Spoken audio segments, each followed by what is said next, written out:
Un grupo de músicos de jazz desapareció sin dejar rastro después de su presentación nocturna en 1969, dejando solo preguntas sin respuesta.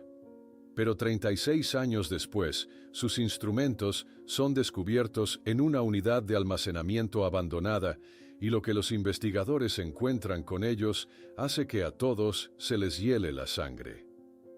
La Ciudad de México vibraba al ritmo del jazz en aquel marzo de 1969. Entre los numerosos clubes de la zona rosa, el Cuarteto Nocturno había logrado consolidarse como la sensación musical del momento, atrayendo cada noche a más espectadores con su peculiar estilo y elegancia. En una pequeña casa de Coyoacán, Alejandro Vega mecía suavemente a su hijo recién nacido mientras la luz del amanecer se filtraba por la ventana. El contrabajista observaba embelesado cada pequeño detalle del rostro de Miguel, memorizando sus facciones antes de partir a otro día de ensayos. «Un día vas a orgullecerte de tu padre», susurró Alejandro al oído del bebé, quien respondió con un bostezo diminuto. Desde el marco de la puerta, Teresa contemplaba la escena con una mezcla de amor y preocupación. Las largas noches que su marido pasaba fuera la inquietaban, especialmente en un México donde las desapariciones no eran infrecuentes. «¿Tienes que irte tan temprano?», preguntó Teresa, acercándose para tomar al pequeño Miguel en brazos. Alejandro besó la frente de su esposa antes de responder. Ricardo consiguió un nuevo espacio para ensayar. Williams podría venir a escucharnos cualquier día de estos. El nombre del productor estadounidense, Robert Williams, flotaba como una promesa entre los 4 músicos desde hacía semanas. Para Alejandro, significaba poder darle a Teresa y Miguel la vida que merecían. Para sus compañeros, representaba sueños igualmente valiosos.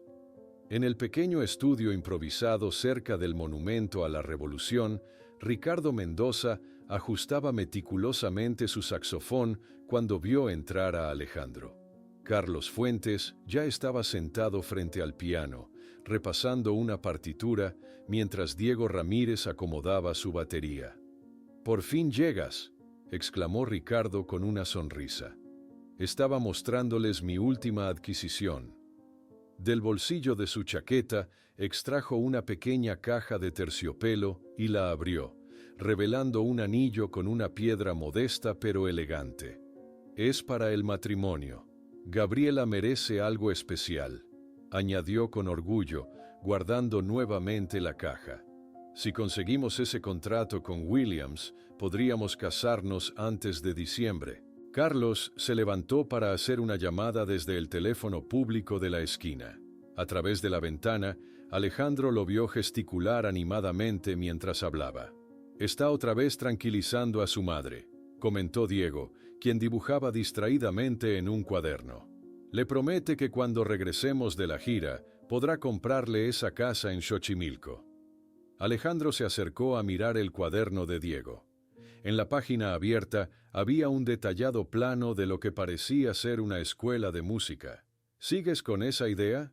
Cuando volvamos de esta gira, finalmente podré abrir mi escuela», respondió Diego, sus ojos brillando con ilusión. «Imagina, enseñar a niños de barrios pobres, descubrir nuevos talentos. Eso sí que dejaría huella». Las horas pasaron entre acordes, ajustes y risas. Al atardecer, los 4 amigos se dirigieron hacia el club El Gato Negro, cada uno cargando su instrumento con la reverencia que solo los verdaderos músicos pueden entender. Al llegar, varios aficionados los reconocieron de inmediato, saludándolos con entusiasmo. Los 4, vestidos con sus característicos trajes negros, ajustaron simultáneamente sus sombreros fedora en un gesto que se había convertido en su sello distintivo. Martín Sosa, el propietario del club, los recibió en la entrada con una amplia sonrisa y un abrazo efusivo. Mientras los músicos preparaban sus instrumentos, Martín observaba complacido cómo el local se llenaba rápidamente. «Estos muchachos son mi tesoro», comentó a uno de los camareros mientras calculaba mentalmente las ganancias de la noche. Van a poner a México en el mapa del jazz mundial, ya lo verás. A las 9 en punto, las luces del club se atenuaron y un foco iluminó el pequeño escenario. El público estalló en aplausos cuando el cuarteto nocturno ocupó su lugar. La conexión entre ellos era casi telepática. Una mirada de Alejandro bastaba para que los demás supieran exactamente qué hacer. Las primeras notas del contrabajo de Alejandro resonaron profundas y melancólicas, creando un lienzo sonoro sobre el que Ricardo comenzó a dibujar con su saxofón.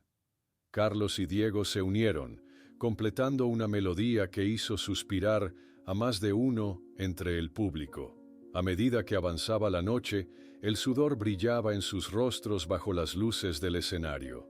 La energía que fluía entre ellos y la audiencia era casi palpable, creando uno de esos momentos mágicos que solo la música viva puede generar.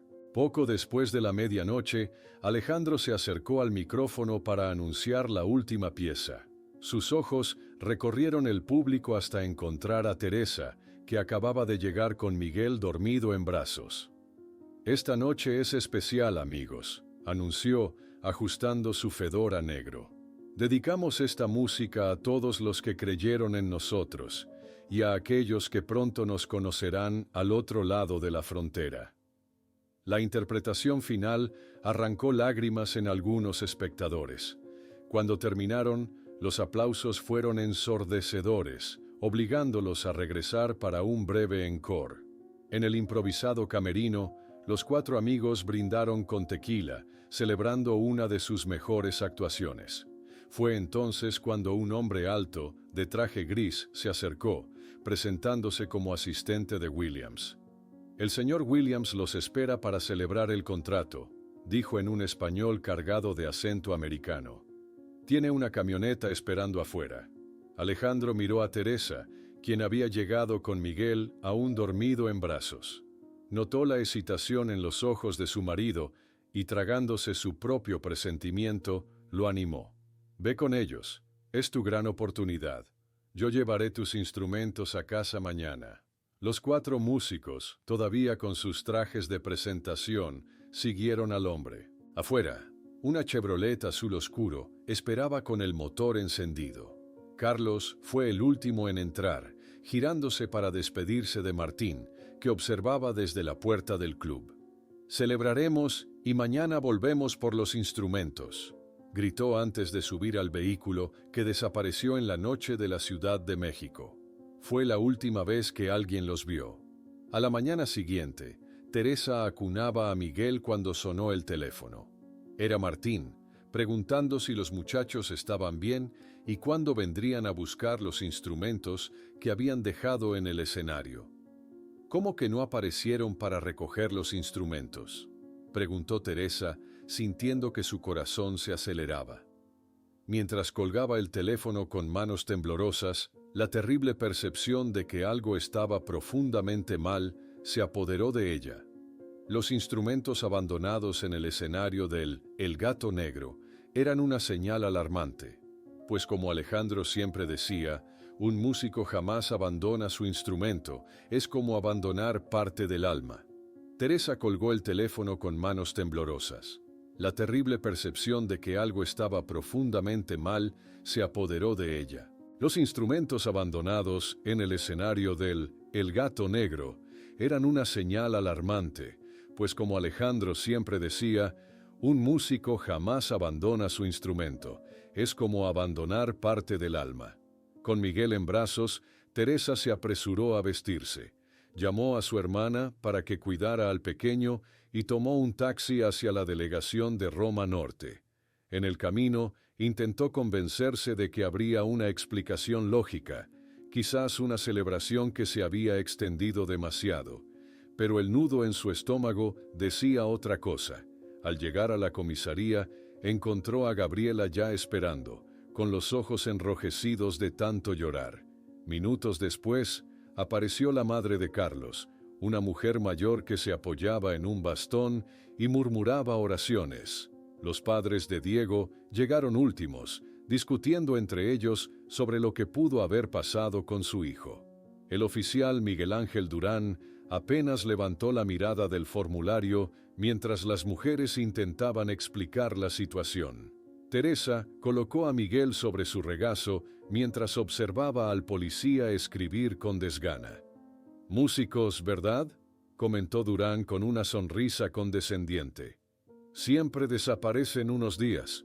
Probablemente estén celebrando en algún lugar. Vuelvan en 48 horas si no aparecen». La madre de Carlos, sentada en una banca dura, apretaba contra su pecho una fotografía de su hijo. «Él nunca dejaría de llamarme. Nunca», repetía como un mantra mientras las lágrimas rodaban por sus mejillas arrugadas.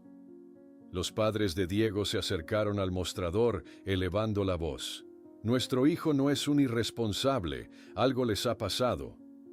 El oficial Durán se limitó a señalar la puerta, sugiriendo que volvieran cuando tuvieran algo concreto que reportar.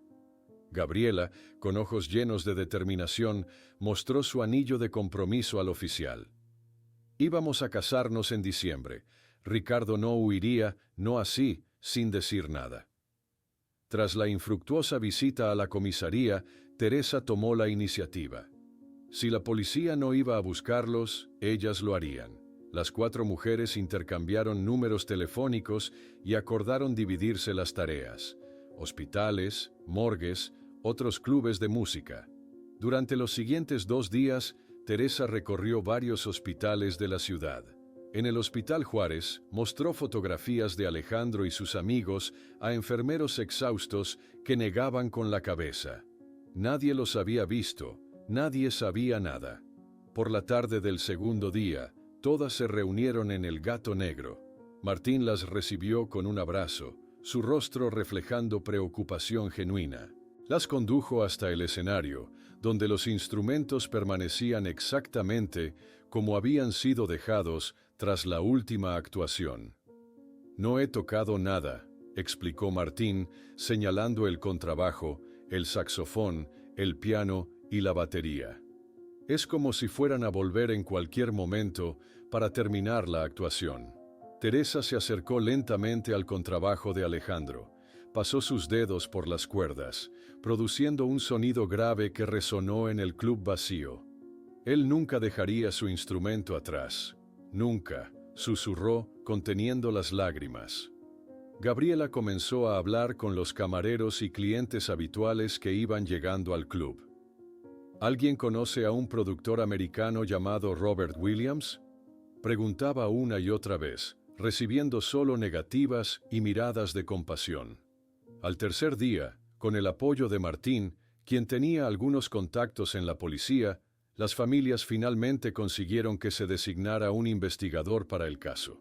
El detective Hernández recibió a Teresa y Gabriela en su despacho atestado de papeles. «Probablemente un secuestro común», teorizó mientras revisaba sus notas. «Los secuestradores debieron confundirlos con personas adineradas. Suele ocurrir con artistas». Teresa, con Miguel dormido en sus brazos, se inclinó hacia adelante. «Entonces, ¿por qué no han pedido rescate? Ya han pasado 3 días». La madre de Carlos decidió visitar el consulado americano. Quizás allí sabrían algo de este Robert Williams. Un funcionario aburrido verificó una lista y negó tener registro de la entrada de alguien con ese nombre en las últimas semanas. Mientras tanto, en el Gato Negro, un cliente se acercó discretamente a Teresa cuando ella revisaba de nuevo el camerino. «Vi esa camioneta azul», murmuró, mirando a su alrededor como si temiera ser escuchado. Estaba estacionada cerca del campo militar número 1. Esa noche, Teresa se quedó hasta tarde en la biblioteca pública buscando información en periódicos apilados. «Campo militar número 1, donde mantienen a presos políticos», murmuró para sí misma, sintiendo un escalofrío recorrer su espalda. De vuelta en casa, observó a Miguel dormido en su cuna. El pequeño tenía los mismos labios que Alejandro, la misma curva en las cejas. «¿Qué podría haber hecho tu padre para ser considerado un peligro político?», susurró, acariciando la mejilla del bebé. Las teorías comenzaban a multiplicarse. Una persona afirmaba haber visto a los 4 músicos abordando voluntariamente un avión privado con rumbo al norte. Otra juraba que los había visto en Veracruz, intentando conseguir pasaje en un barco hacia Cuba. Mientras Teresa intentaba juntar las piezas del rompecabezas, el teléfono sonó tarde en la noche. Al atender, solo escuchó una respiración al otro lado de la línea, seguida de una voz distorsionada que susurró: «Deje de buscar si quiere que su hijo crezca con al menos uno de sus padres vivo». Teresa colgó el teléfono con manos temblorosas, el eco de aquella amenaza resonando en su mente. Deje de buscar si quiere que su hijo crezca con al menos uno de sus padres vivo. La voz distorsionada había plantado una semilla de miedo en su corazón, pero también había confirmado sus sospechas. El desaparecimiento del cuarteto nocturno no era un simple secuestro común. Durante varios días, Teresa se debatió entre la prudencia y la determinación. Cada vez que miraba a Miguel, el pánico la invadía al pensar que también podría perderlo a él. Sin embargo, la idea de abandonar la búsqueda de Alejandro le resultaba insoportable. Una mañana gris, mientras preparaba el biberón para Miguel, tomó una decisión. Llamó a su hermana desde el teléfono de la cocina, sujetando el auricular entre el hombro y la mejilla mientras mecía al bebé. «Necesito que cuides a Miguel por unos días», dijo Teresa sin dar explicaciones. «No puedo decirte por qué ahora, pero es importante». Esa misma tarde, con Miguel seguro en casa de su hermana, Teresa se encontró con un taxista nervioso en un café bullicioso del centro. El hombre miraba constantemente sobre su hombro antes de hablar en voz baja. «Los vi, señora, tan claro como la estoy viendo a usted», afirmó mientras removía incesantemente su café. Los 4, con esos sombreros negros tan elegantes, los subieron a una camioneta negra en la carretera a Cuernavaca. El testimonio del taxista renovó las energías de Teresa. Al día siguiente, se dirigió a la oficina del detective Hernández, quien parecía haber cambiado ligeramente su actitud hacia el caso. «Hay algo extraño aquí», admitió Hernández, rodeado de expedientes apilados en su escritorio diminuto. 3 intelectuales y un pintor desaparecieron en enero. Nadie estableció una conexión hasta ahora, pero el patrón es similar. Mientras salía de la oficina del detective, Teresa se topó con Gabriela en el pasillo. La joven sostenía un periódico con una pequeña nota encerrada en un círculo rojo. «Mira esto», dijo Gabriela, señalando el titular. «Músicos mexicanos invitados a festival en La Habana». Fíjate en la fecha, 2 días después de que desaparecieran. ¿Crees que podría ser? Aquella pista llevó a Teresa al aeropuerto de la Ciudad de México, donde pasó horas mostrando fotografías del cuarteto a empleados y personal de seguridad. Nadie recordaba haberlos visto, o al menos nadie quería admitirlo. Desesperada por obtener más visibilidad para el caso, Teresa concertó una reunión con Luis Aguirre, un periodista flaco de gruesos lentes que trabajaba para un pequeño periódico independiente. En una cafetería alejada del centro, le contó todo lo que había descubierto hasta el momento. «Esto es más grande de lo que parece, señora Vega», murmuró Aguirre, tomando notas frenéticamente en su libreta desgastada. Días después, una pequeña columna apareció en el periódico La Verdad. Cuarteto de jazz desaparece misteriosamente. Autoridades ignoran el caso. No era mucho, pero era un comienzo. La alegría de Teresa duró poco. Esa misma tarde, Aguirre la llamó con noticias preocupantes. «Mi editor recibió una llamada de Gobernación», explicó en voz baja. «Sugieren que dejemos esta historia. Dice que están preocupados por la exactitud de nuestras fuentes». A pesar de las advertencias, Teresa estaba decidida a continuar. Gracias a un contacto de Martín Sosa, consiguió una cita con un funcionario de bajo rango de la Dirección Federal de Seguridad. El encuentro debía ser discreto, casi clandestino. El edificio de la DFS imponía respeto y miedo a partes iguales. Teresa entró con el corazón latiéndole en la garganta, consciente de que estaba adentrándose en territorio peligroso.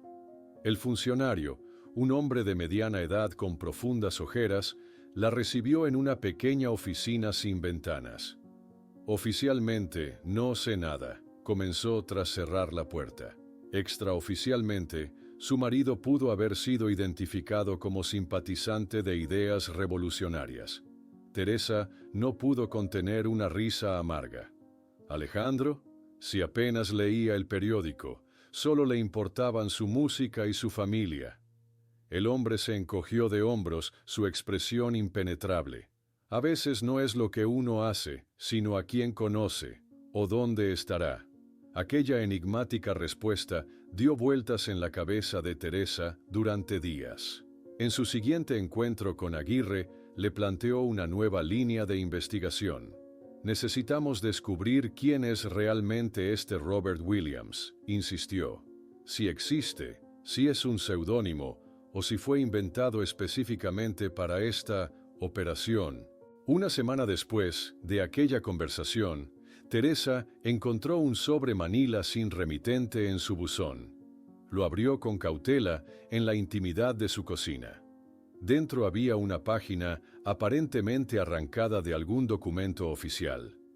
Muchos nombres y párrafos estaban tachados con gruesas líneas negras, pero una frase había sido deliberadamente subrayada con tinta roja. Operación Músicos, aprobada para ejecución inmediata.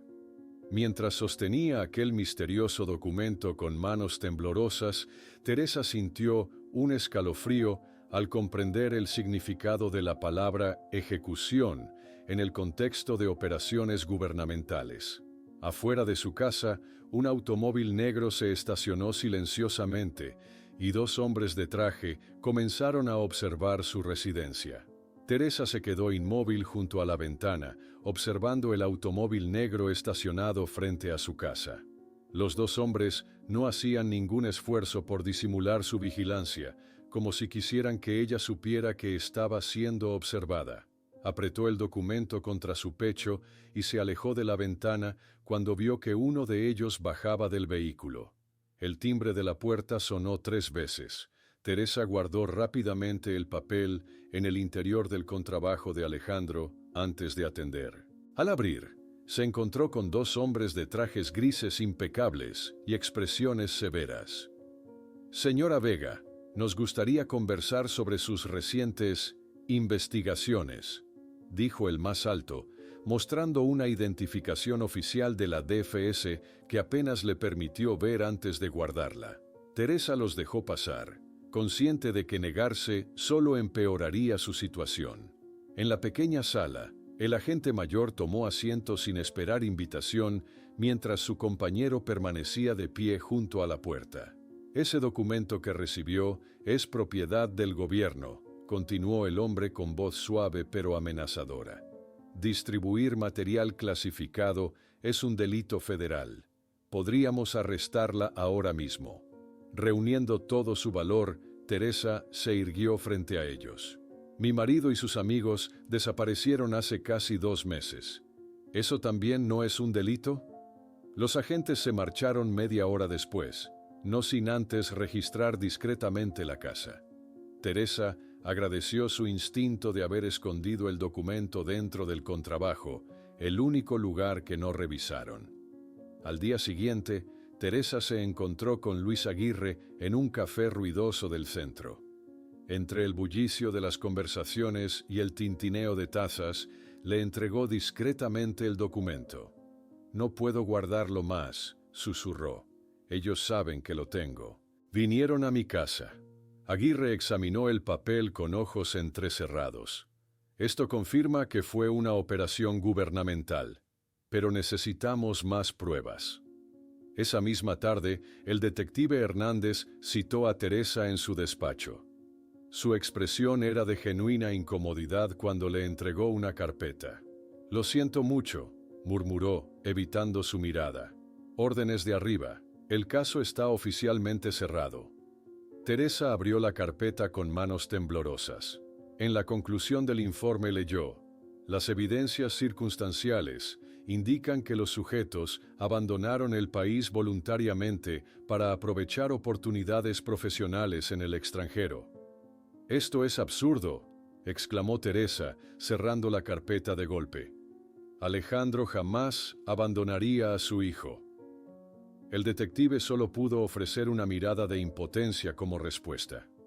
2 días después, gracias a la intervención de un antiguo profesor universitario, Teresa consiguió una entrevista con el senador González, un hombre mayor, conocido por sus posturas moderadamente críticas hacia el gobierno. En su sobrio despacho del Senado, el anciano político escuchó atentamente el relato de Teresa. «Puedo hacer algunas preguntas en el Senado», concedió finalmente, pasándose una mano por el cabello canoso. «Pero entienda que el PRI controla todo. Hay límites para lo que puedo hacer, sin poner en riesgo mi posición, y quizás mi vida». Comprendiendo que las vías institucionales estaban prácticamente cerradas, Teresa decidió cambiar de estrategia. Esa noche, reunió a Martín Sosa y varios músicos en la trastienda de El Gato Negro. «Necesitamos hacer esto público», explicó Teresa, desplegando carteles improvisados con las fotografías del cuarteto. «No podemos dejar que sean olvidados». Una semana después, se llevó a cabo la primera vigilia en la Plaza Garibaldi. Teresa, Gabriela y las familias de Carlos y Diego sostenían velas, mientras músicos locales interpretaban composiciones del cuarteto nocturno. Docenas de personas se detuvieron a observar los carteles con los rostros de los desaparecidos. Algunos periodistas tomaron fotografías y Teresa aprovechó para dar una breve entrevista. «No son solo 4 músicos», declaró con voz firme. «Son 4 hijos de México, que el propio país se tragó».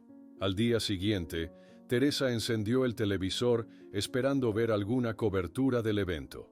Su decepción fue inmensa al comprobar que la noticia de la vigilia había sido reducida a una nota de apenas 10 segundos, mientras un escándalo que involucraba a un político opositor ocupaba los titulares. Esa tarde, Aguirre la citó urgentemente en un parque alejado del centro. El periodista llegó con 1 hora de retraso, visiblemente alterado.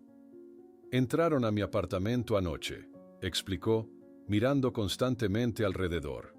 «Solo se llevaron mis archivos de trabajo, nada más, ni el televisor, ni la radio, nada de valor». Teresa comprendió inmediatamente el mensaje. «Están intentando silenciarnos. Eso significa que estamos cerca de algo importante». De regreso en casa, Teresa creó un escondite falso bajo una tabla suelta del piso, donde colocó documentos sin importancia y recortes de periódico que ya eran de conocimiento público. Los verdaderos hallazgos, incluidas copias del documento clasificado y sus propias notas, encontraron refugio en el interior hueco del contrabajo de Alejandro. Esa noche, mientras acunaba a Miguel, Teresa contempló una fotografía del cuarteto nocturno tomada en su última presentación. Los 4 músicos sonreían a la cámara, elegantes con sus trajes negros y sombreros fedora, sin imaginar que horas después desaparecerían. «Tu padre no te abandonó, mi amor», susurró al oído del pequeño. «Y yo no abandonaré la búsqueda, te lo prometo». Más tarde, organizando sus anotaciones sobre el caso, Teresa descubrió un patrón inquietante al comparar fechas. La desaparición del cuarteto nocturno había ocurrido exactamente 3 días antes de la visita secreta de un alto funcionario de la CIA a la Ciudad de México, una información que ni siquiera Aguirre había descubierto. El descubrimiento de aquella conexión temporal entre la desaparición del cuarteto nocturno y la visita del funcionario de la CIA encendió una nueva chispa de esperanza en Teresa. No podía ser mera coincidencia. Tomando un calendario, marcó meticulosamente las fechas mientras su mente trabajaba a toda velocidad conectando los puntos invisibles. A la mañana siguiente, Teresa se dirigió a la biblioteca de la UNAM, donde pasó horas revisando microfilmes de periódicos de marzo de 1969. Tras una búsqueda exhaustiva, encontró una pequeña nota casi escondida en la sección internacional. Visita no oficial del agregado cultural estadounidense a instituciones mexicanas. Esa misma tarde, encontró a Luis Aguirre en un café discreto cerca del Monumento a la Revolución. El periodista lucía más delgado y sus ojos reflejaban el cansancio de quien no duerme bien. Necesitamos encontrar a alguien de la embajada americana que estuviera aquí en el 69, planteó Teresa mientras revolvía distraídamente su café. Aguirre extrajo un pedazo de papel del bolsillo interior de su chaqueta y lo deslizó sobre la mesa. Edward Garner trabajaba como secretario en la embajada. Se jubiló, pero aún vive en la ciudad. Cuidado, no atiende a cualquiera. Durante los siguientes días, Teresa intentó comunicarse con Garner dejando mensajes en su domicilio, sin éxito. Cuando ya comenzaba a perder la esperanza, recibió una llamada inesperada. «Conocí a Williams», dijo una voz áspera al otro lado de la línea. «Encuéntreme mañana en el Parque Chapultepec, cerca del lago, a las 4 de la tarde. Venga sola». Mientras tanto, se acercaba el primer aniversario de la desaparición. Teresa dedicó sus energías a preparar una vigilia más grande, imprimiendo carteles mejores y reclutando músicos voluntarios dispuestos a tocar las composiciones del cuarteto. 2 días antes del evento, Gabriela la visitó. Sus ojos enrojecidos y la maleta pequeña que llevaba anunciaban noticias que Teresa ya intuía. «Lo amaba Teresa», confesó la joven con voz quebrada. «Pero ya pasó un año, necesito seguir adelante. Me mudo a Guadalajara el próximo mes. Mi aya tiene un negocio allí y me ofreció trabajo». Teresa abrazó a la que habría sido su consuegra, comprendiendo su decisión, aunque no pudiera compartirla. Para ella, rendirse no era una opción mientras existiera la más mínima posibilidad de encontrar a Alejandro. El 17 de marzo de 1970, exactamente un año después de la desaparición, la Plaza Garibaldi se llenó de velas y música. Una multitud respetable se congregó alrededor del improvisado escenario donde Teresa habló con emoción contenida sobre los 4 músicos. «No solo perdimos a 4 artistas excepcionales», declaró sosteniendo una fotografía enmarcada del cuarteto. «Perdimos a un esposo, a un futuro esposo, a un hijo y a un hermano. México perdió 4 voces que callaron demasiado pronto». Desde los márgenes de la plaza, varios policías de civil observaban la vigilia, anotando nombres y fotografiando a los participantes. Su presencia creaba un ambiente de intimidación que no pasó desapercibido.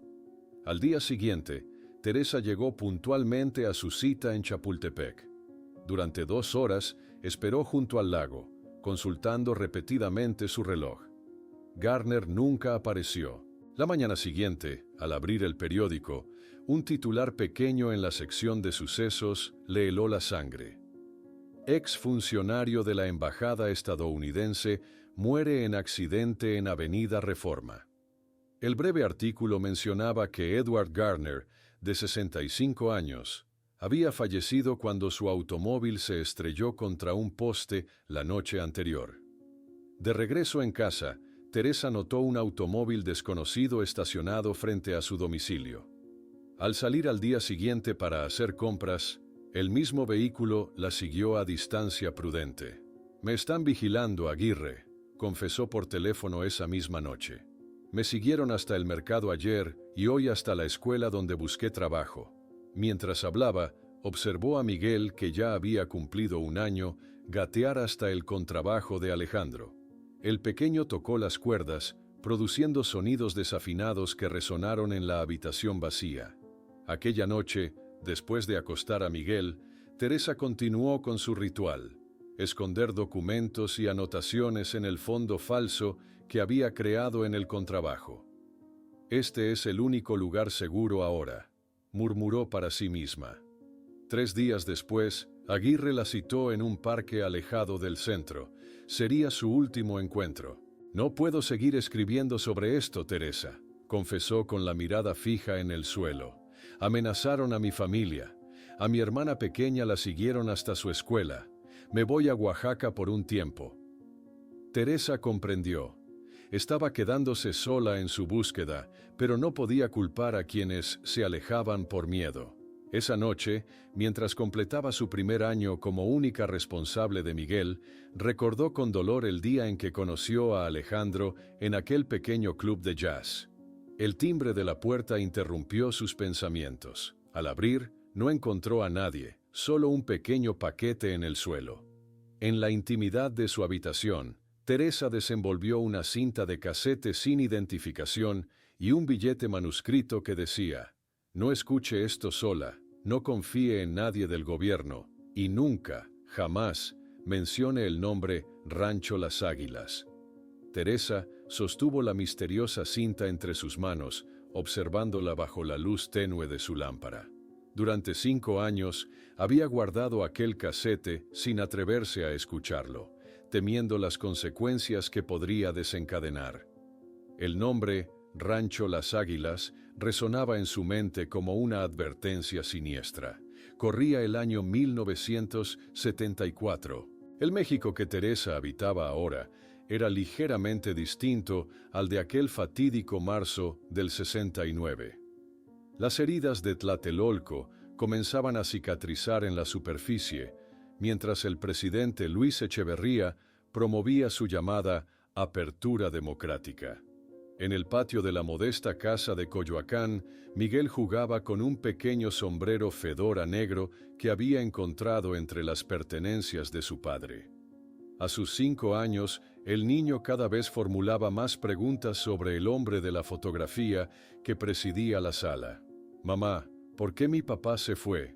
¿No nos quería?», preguntó una tarde, sus ojos idénticos a los de Alejandro fijos en Teresa.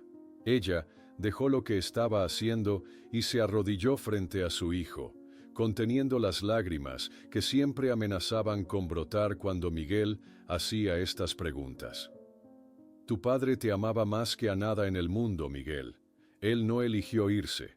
Desapareció, que es diferente a irse». Esa misma noche, mientras Miguel dormía, Teresa encendió el televisor para escuchar el discurso del presidente Echeverría sobre la nueva era de transparencia. Sus palabras sobre reconciliación nacional y búsqueda de la verdad sonaban huecas para alguien que llevaba 5 años enfrentándose a muros de silencio. Quizás era el momento de arriesgarse, pensó Teresa, mientras extraía cuidadosamente la cinta de su escondite en el contrabajo. Durante años había respetado la advertencia de no escucharla, pero la aparente apertura política y las crecientes preguntas de Miguel la empujaban a actuar. Al día siguiente, Teresa visitó a Pablo Ruiz, técnico de sonido y antiguo amigo de Alejandro, en su pequeño estudio de grabación en la colonia Roma. Pablo había sido uno de los pocos que no se alejaron después de la desaparición, aunque rara vez hablaban del tema. «Necesito que escuches esto conmigo, Pablo», dijo Teresa, mostrándole la cinta. «Pero nadie puede saberlo».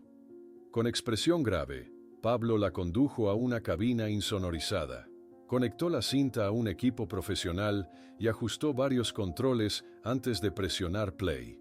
Tras un largo momento de estática, una voz quebrada por la interferencia emergió de los altavoces.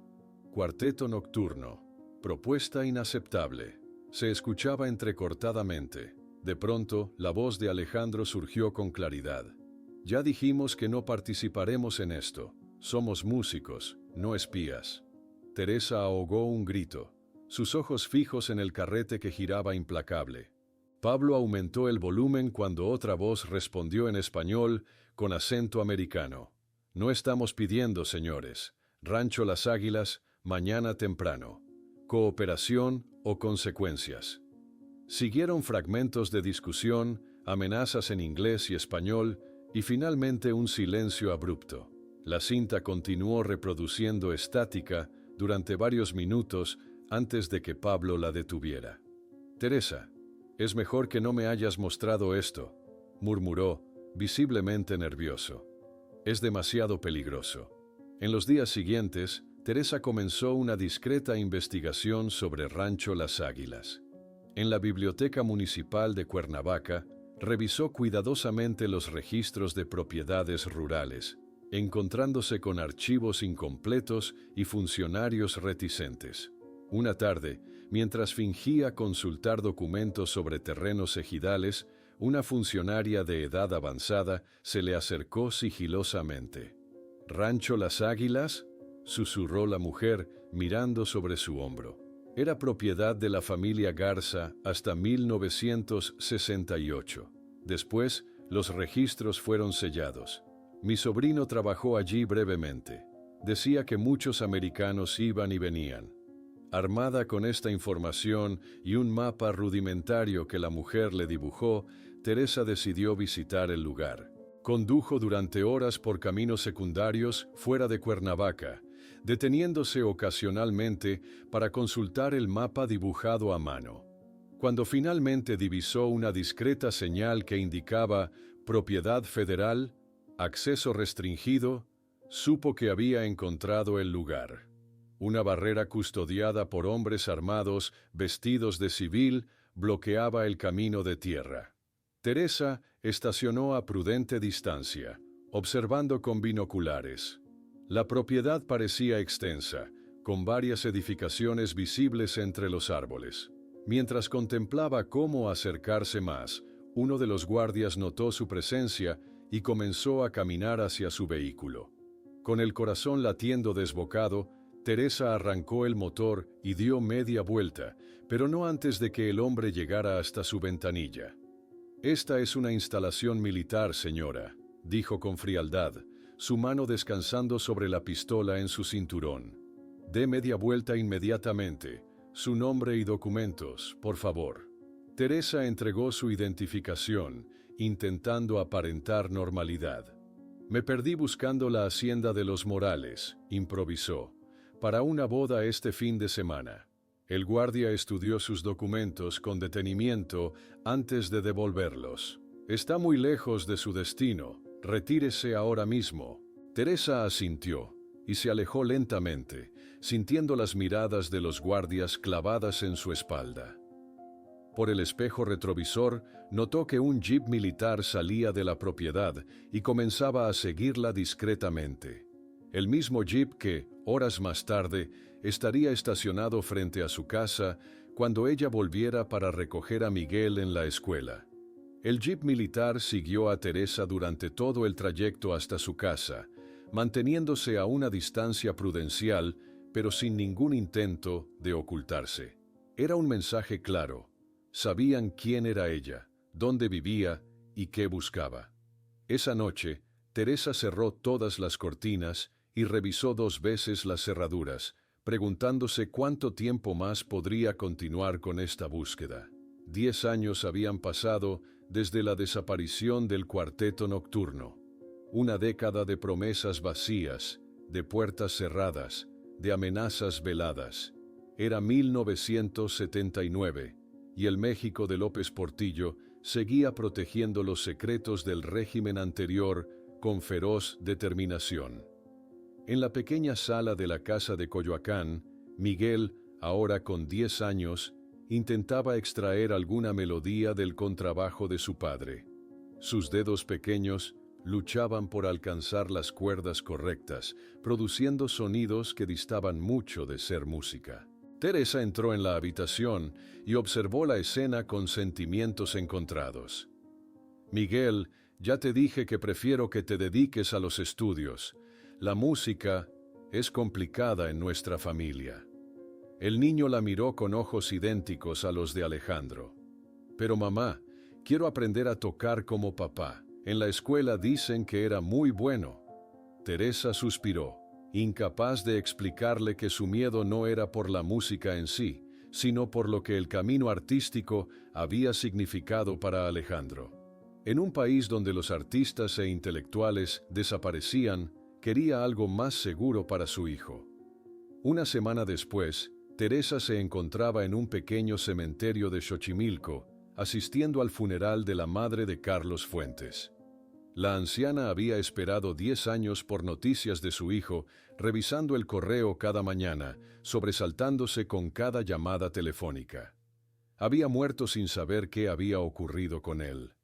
Frente al modesto altar, donde una fotografía de Carlos sonreía junto a la de su madre, Teresa reconoció a otras mujeres que también llevaban el peso de la ausencia.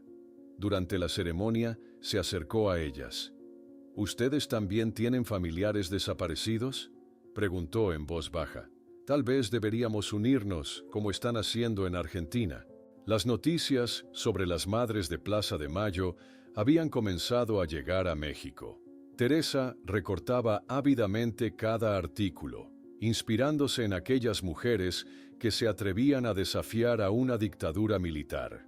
Días después, organizó una pequeña reunión en un centro comunitario. Su decepción fue inmensa cuando solo 5 personas aparecieron, todas nerviosas, mirando constantemente hacia la puerta, como esperando que la policía irrumpiera en cualquier momento. «Mi marido era sindicalista», susurró una de las mujeres, retorciendo un pañuelo entre sus manos. «Desapareció en el 71. Quiero ayudar, pero tengo 3 hijos que criar sola. No puedo arriesgarme». Teresa comprendió el miedo, pero no se rindió. Aprovechando las nuevas políticas de transparencia, se presentó en una oficina gubernamental con solicitudes formales de información. «Quiero solicitar acceso a información sobre la Operación Músicos de 1969, conforme a la nueva Ley de Transparencia», explicó al funcionario que la atendió. El hombre ni siquiera revisó los documentos antes de estampar un sello rojo. «Negado», aparecía en letras grandes. «Clasificado como secreto por 30 años más, señora. Cuestiones de seguridad nacional».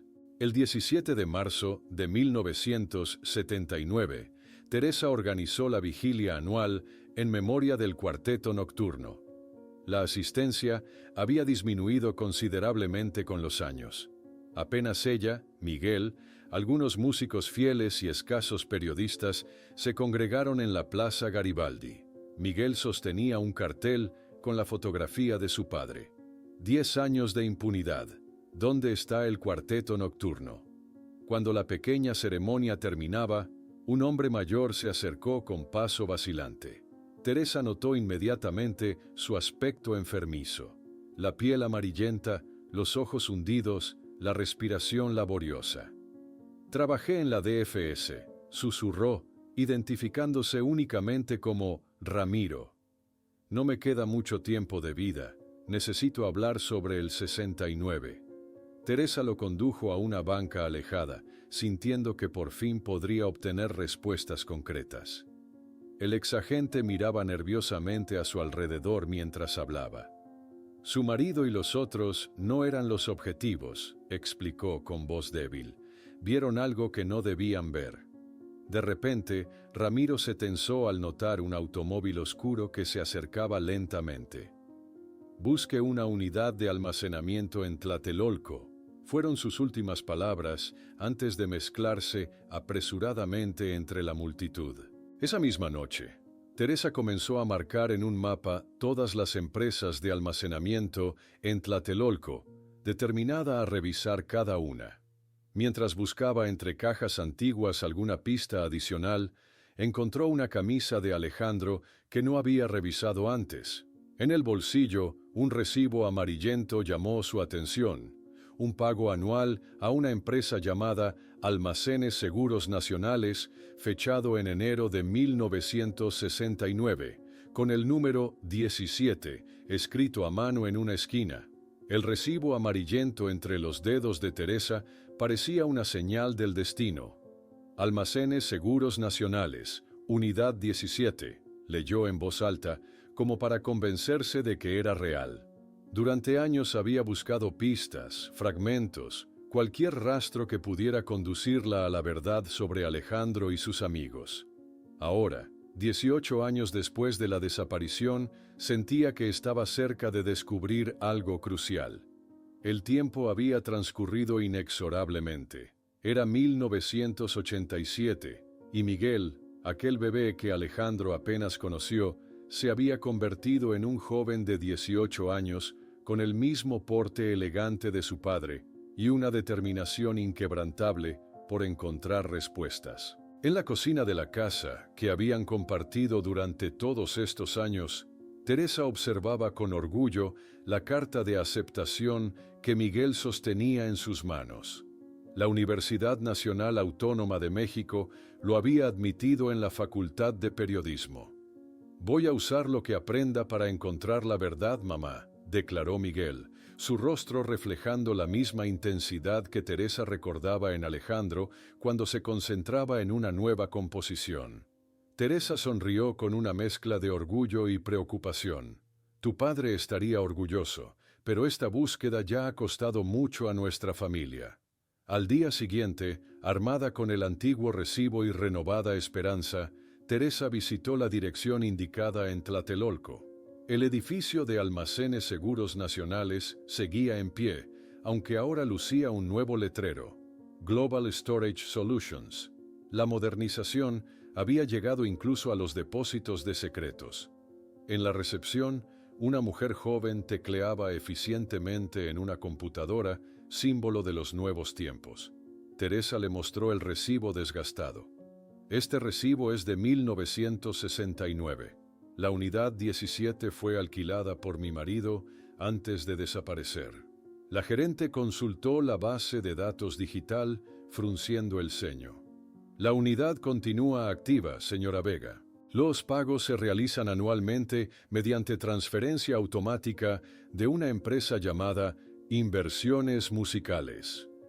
Teresa sintió que le faltaba el aire. «Eso es imposible. Mi marido desapareció en el 69. ¿Quién sigue pagando?». Esa misma tarde, Miguel se sumergió en la investigación desde la biblioteca universitaria. Con acceso a recursos que antes estaban fuera de su alcance, revisó registros empresariales y archivos digitalizados. Inversiones Musicales, fundada en abril de 1969, registrada a nombre de Antonio Méndez, fallecido en 1982, exfuncionario de la DFS, explicó a su madre esa noche, extendiendo documentos sobre la mesa de la cocina. «Es una empresa fantasma, mamá, creada específicamente para mantener esa unidad de almacenamiento activa». Las calles de la Ciudad de México bullían con una energía diferente. Manifestaciones exigiendo democracia y el fin del dominio del PRI se habían vuelto frecuentes. Teresa y Miguel observaban desde la acera mientras un grupo de estudiantes marchaba con pancartas. «El país está cambiando, Miguel. Quizás ahora sea el momento de presionar más», comentó Teresa, sintiendo que finalmente el viento político podría soplar a su favor. Aprovechando sus nuevos contactos universitarios, Miguel consiguió una entrevista con un editor del periódico El Universal. En la cafetería del diario, habló apasionadamente sobre el caso. «Es una historia increíble. Músicos desaparecidos, operaciones secretas, pagos misteriosos durante décadas. Todo está documentado». El editor, un hombre de mediana edad con experiencia en investigaciones políticas, escuchó con interés creciente. «Trae más pruebas concretas y podríamos publicar un reportaje extenso. El momento político es propicio para estas revelaciones». Al salir del restaurante, Teresa y Miguel caminaban animados por primera vez en años. La posibilidad de exponer públicamente el caso en un medio importante renovaba sus esperanzas. Un hombre bien vestido se aproximó en la acera, interceptándolos. «Señora Vega, señor Vega, Secretaría de Gobernación, ¿podemos conversar un momento?». El hombre sonrió fríamente mientras los conducía hacia un área menos transitada.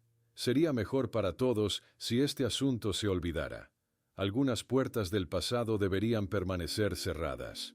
Miguel dio un paso adelante, protegiendo instintivamente a su madre. ¿Nos está amenazando, señor? El hombre ajustó su corbata con estudiada calma. Solo un consejo amistoso. México atraviesa un momento delicado. Ciertas revelaciones podrían ser desestabilizadoras. Lejos de amedrentarse, aquel intento de intimidación solo fortaleció la determinación de Miguel. 2 días después, publicó una columna provocativa en el periódico universitario, relatando fragmentos de la historia del Cuarteto Nocturno y cuestionando el sistemático encubrimiento oficial.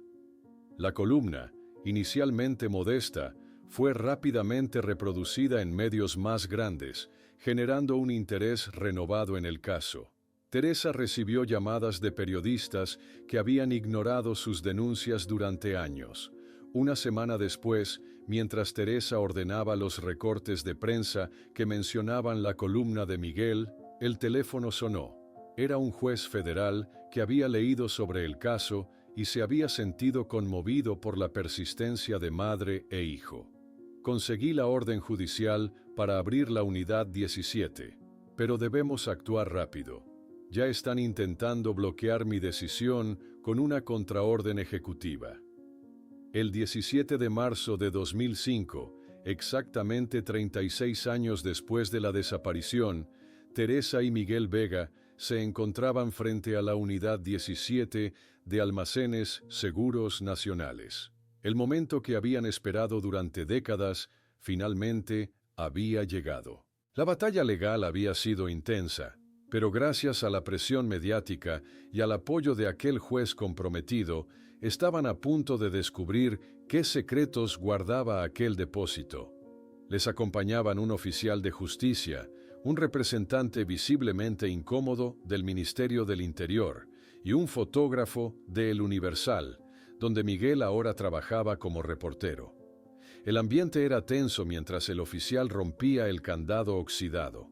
La puerta metálica se elevó con un chirrido, liberando una nube de polvo que danzó en los rayos de luz que penetraban la oscuridad. El olor a humedad y años de encierro invadió sus fosas nasales. «Dios mío», susurró Teresa, llevándose las manos a la boca cuando la primera visión se reveló ante sus ojos. En el centro del depósito, dispuestos en semicírculo como esperando a sus músicos para un ensayo interrumpido décadas atrás, se encontraban los 4 instrumentos del Cuarteto Nocturno: el contrabajo de Alejandro, el saxofón de Ricardo, el piano desmontado de Carlos y la batería de Diego. Miguel permanecía inmóvil, confundido por este hallazgo. «Es imposible», murmuró finalmente. «Los instrumentos estaban en el club. Fueron entregados a las familias». Teresa se acercó lentamente al contrabajo, estudiándolo con ojos expertos. Sus dedos recorrieron la superficie barnizada hasta detenerse en una pequeña marca circular. «Estas son réplicas», explicó con voz queda. «El verdadero instrumento de tu padre tenía una quemadura de cigarro en el lateral. Justo aquí». Señaló la marca, idéntica a la del instrumento original que guardaban en casa. El misterio se profundizó cuando Miguel descubrió, oculta tras la batería, una caja metálica sellada con una etiqueta oficial de la extinta DFS. El representante del ministerio intentó intervenir de inmediato. «Eso es propiedad del gobierno», declaró con autoridad forzada. «Debe ser procesado a través de los canales oficiales». Miguel le mostró la orden judicial. «Tenemos autorización para examinar todo el contenido, señor. Por favor, apártese». Dentro de la caja encontraron 3 elementos que provocaron escalofríos en todos los presentes: una grabadora profesional Nagra de carrete abierto, varias bobinas de cinta magnética y una carpeta con la inscripción Operación Armonía, clasificado 1969. Las primeras páginas de la carpeta confirmaban lo impensable. El Cuarteto Nocturno había sido objetivo de una operación conjunta entre la DFS mexicana y la CIA estadounidense. Un documento firmado por el entonces director de la DFS, Fernando Gutiérrez Barrios, autorizaba el acercamiento y reclutamiento del grupo musical como activos para infiltración en Cuba, aprovechando su inminente gira cultural. Teresa se desplomó en el suelo polvoriento, sus piernas incapaces de sostenerla.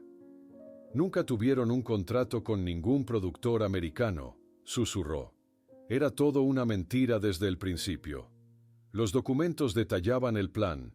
Con el pretexto de una gira patrocinada por una fundación cultural, los músicos serían enviados a Cuba, donde deberían recopilar información sobre instalaciones militares soviéticas en la isla. Robert Williams, el supuesto productor, era en realidad un agente de la CIA con el nombre en clave Maestro. Miguel conectó la grabadora a una batería portátil que habían traído, temiendo que las cintas pudieran deteriorarse al ser movidas. La primera bobina contenía principalmente audio de vigilancia, conversaciones del cuarteto en camerinos, discusiones sobre música, planes para el futuro.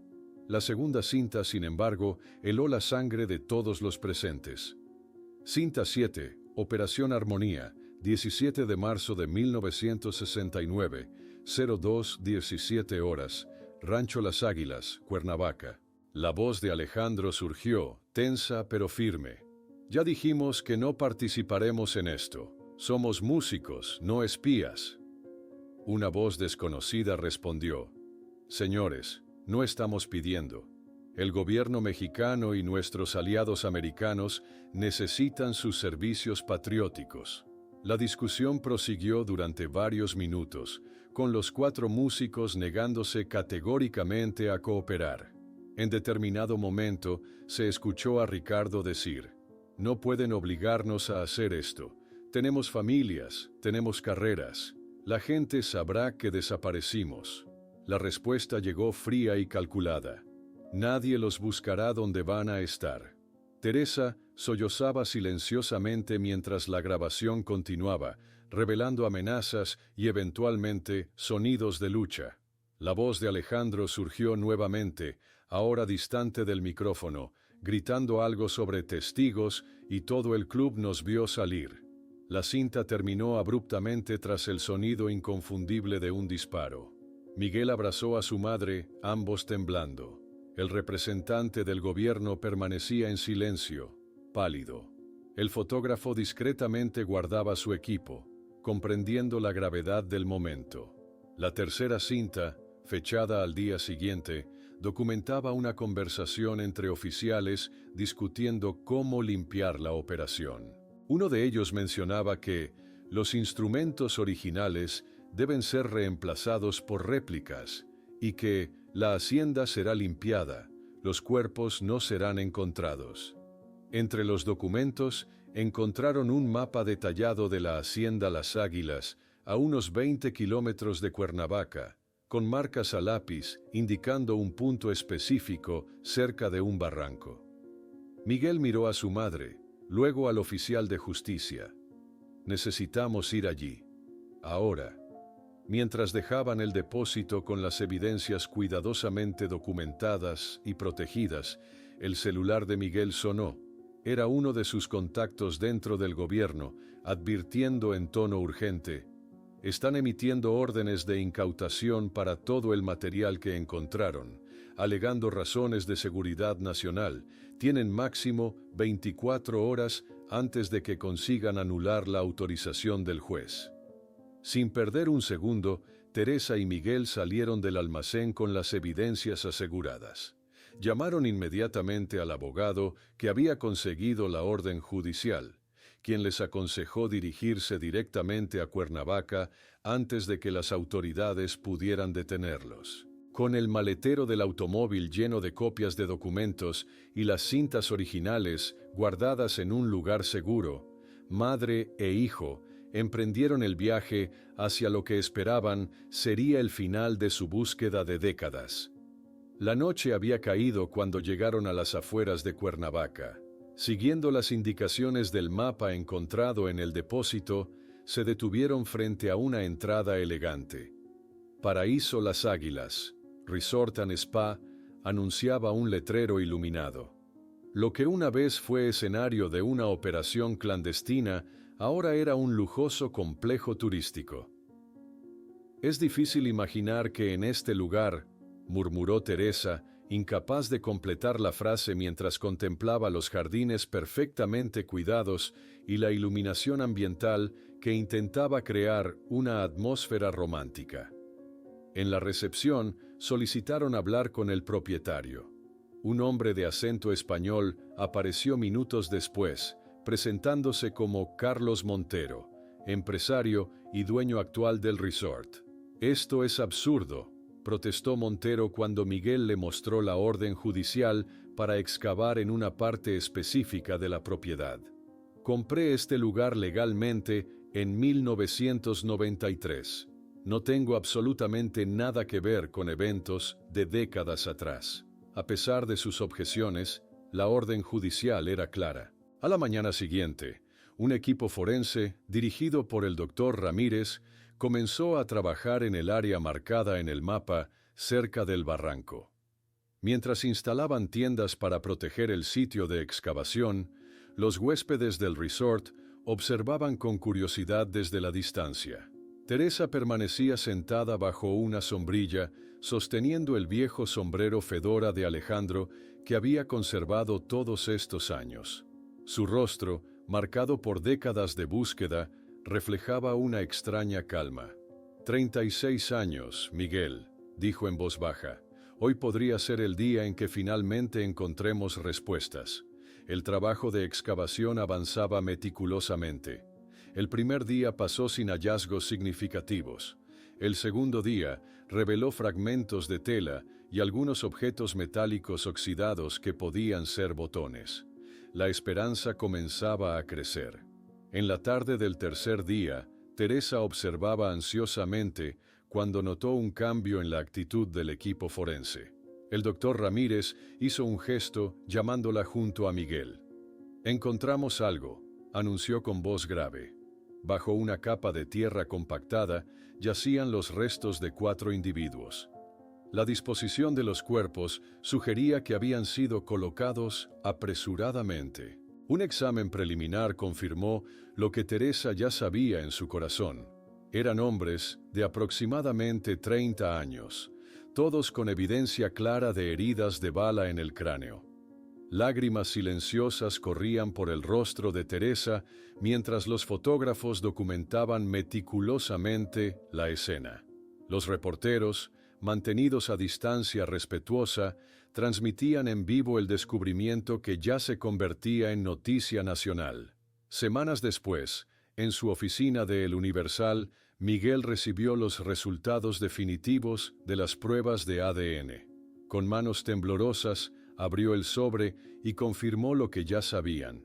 Alejandro Vega, Ricardo Mendoza, Carlos Fuentes y Diego Ramírez, el cuarteto nocturno, habían sido ejecutados aquella noche de marzo de 1969. El reportaje especial de Miguel, publicado en mayo de 2005, provocó conmoción nacional e internacional.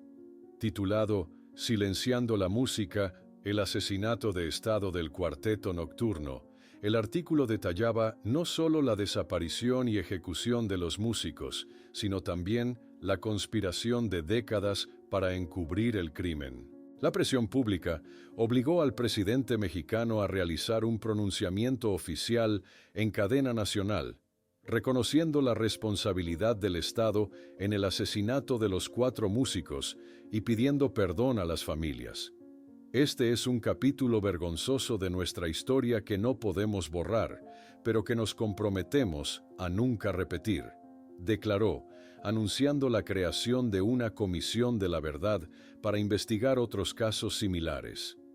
En noviembre de 2005, tras completar todos los exámenes forenses y procedimientos legales, los restos de los 4 músicos recibieron un funeral de Estado en la Rotonda de las Personas Ilustres, un honor raramente concedido a artistas.